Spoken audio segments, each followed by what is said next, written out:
Welcome back to our channel. Today, we have a breaking news story unfolding in Russia that could have significant implications for the country's future. Is this a coup? What is Yevgeny Prigozhin, the notorious leader of the Wagner mercenary group, doing in Russia? Let's dive into the details. Yevgeny Prigozhin and the possible coup in Russia. This recent development marks a defining moment in Russia's 16-month full-scale war in Ukraine and potentially poses a challenge to Vladimir Putin's grip on power.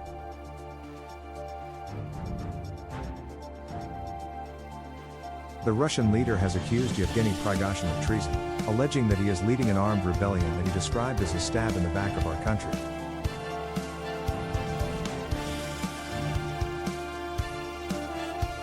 The Wagner Group in disarray. Yevgeny Prigozhin, a prominent figure in Russia, has been playing a vital role in Russia's military campaign in Ukraine through his Wagner mercenary group.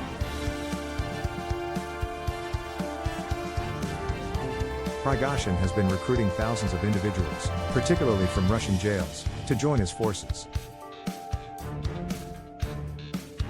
However, a long-standing feud between Prigozhin and the military chiefs running the war has now escalated into a full-blown revolt, as they attempt to bring his forces under their command structure.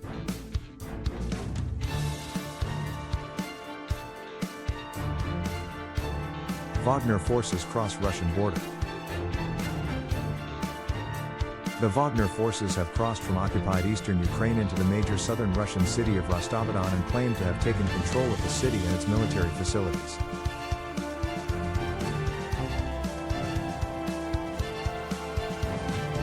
President Putin has acknowledged the challenging situation but has vowed to defend Russia.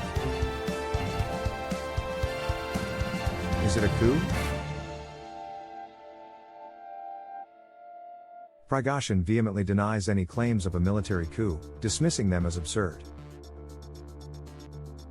While there has been no explicit bid to seize power from the government, the conflict has evolved into a direct challenge to Defense Minister Sergei Shoigu and Armed Forces Chief Valery Gerasimov, the two men in charge of prosecuting the war.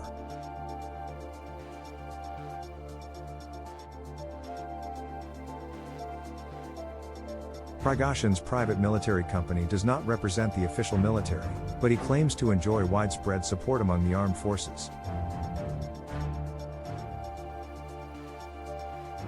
Kremlin's response and tensions rise. The Kremlin is taking this situation extremely seriously. The entire Moscow region has been put on high alert under a strict counter-terrorist operation regime, and major events have been cancelled. Similar measures are also in place in the Voronezh region near the northeastern border of Ukraine. Prigozhin's march for justice. Yevgeny Prigozhin's motives for what he calls a march for justice remain somewhat vague. Nevertheless, his dispute with the military leadership has escalated rapidly, and it appears that his intention is to force them out. In a video that surfaced recently, Prigozhin demanded a meeting with the two main military figures and threatened to block off the city of Rostov and head for Moscow if they failed to comply.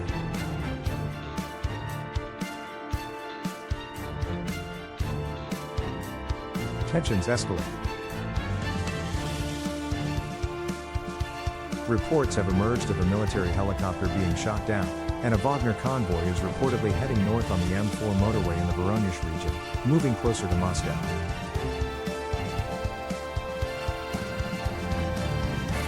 Prigozhin's quarrel is not with Russian soldiers in Ukraine but with what he refers to as the clowns leading them.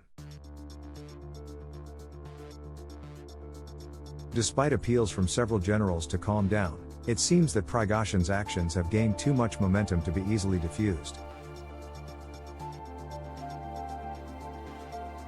The Putin-Prigozhin relationship. Yevgeny Prigozhin has long been a close ally of President Putin, flourishing under his leadership. Initially a wealthy businessman, Prigozhin later transitioned into becoming a mercenary chief, leading the Wagner Group of fighters. Russia's Wagner Group.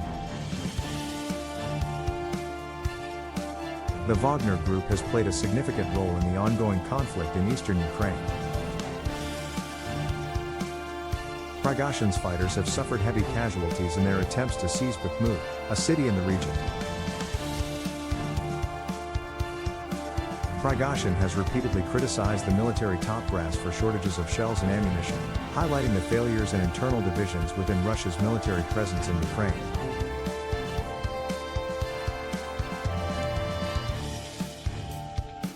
Prigozhin's revolt and president's response. Until recently, Prigozhin's anger had not been directly aimed at President Putin himself. However, his recent statements, including sarcastic references to Happy Grandfather, were interpreted as indirect criticism. Last month, when President Putin supported Defense Minister Sergei Shoigu's move to have all mercenary groups in Ukraine sign defense ministry contracts, Prigozhin refused, considering it a challenge to his influence.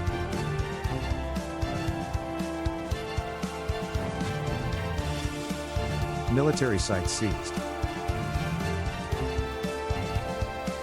Prigozhin accused the military of orchestrating a deadly shelling on his men in Ukraine. However, the military denied these claims, and Prigozhin failed to provide substantial evidence, as he often does.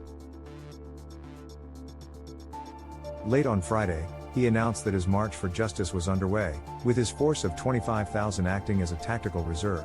He declared that the entire army and the country would serve as their strategic reserve.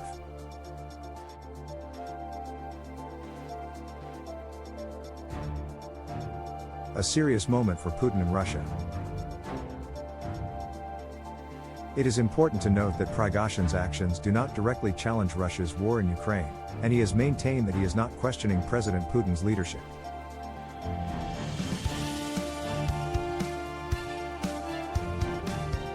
However, this situation is serious enough for President Putin to deliver a determined and uncompromising televised address lasting 5 minutes. Uncertain outcome. Prigozhin has threatened to head towards Moscow if his military demands are not met. The potential consequences of such an action remain uncertain. At the very least, this situation portrays Vladimir Putin as a leader who has lost control of a rapidly unfolding crisis. This event has significant implications for both the military's reliance on Prigozhin's mercenaries and the leadership of President Putin. It serves as a wake-up call for the Russian people and a test of their government's stability. We will continue to monitor this developing story closely. Don't forget to subscribe to our channel for the latest updates.